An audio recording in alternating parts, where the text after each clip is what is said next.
দোস্ত আর কতক্ষণ মেলো দেখবি? ওইটার থেকে দেখ কত সুন্দর। আসলে অনেক সুন্দর।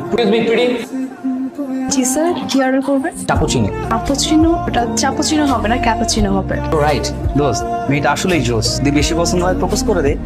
I love you.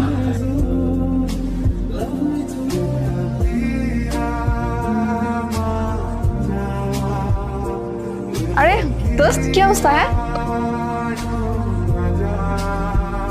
এখানে কেন? আমরা সবাই মিলে একটু কফি খেতে আসছি। 11 তো বেজে গেছে, স্যার তোমাদের জন্য ওয়েট করছে, না গেলে তো রাগ করবে। এই চল চল চল চল। তখন আপনার বাবা আসছিল, তখন আপনি লুকাচ্ছিলেন কেন? আমার বাবা জানেন আমি রেস্টুরেন্টে জব করি। আপনার বাবার সামনে আপনার বন্ধু সে যে আপনাকে কত বড় একটা হেল্প করলাম, কই আমাকে থ্যাঙ্কস দিবেন তা না, উল্টো আমার উপরে আপনার রাগ দেখাচ্ছেন। যেহেতু আপনার বাবার সামনে আপনি আমাকে বন্ধু হিসেবে পরিচয় দিয়েছেন, তাহলে আজকে থেকে আমরা বন্ধু। সো আমরা এখন থেকে একসাথে রাতে কথা বলবো, জায়গায় ঘুরতে যাবো, একসাথে কফি খেতে যাবো, মুভি দেখতে যাবো।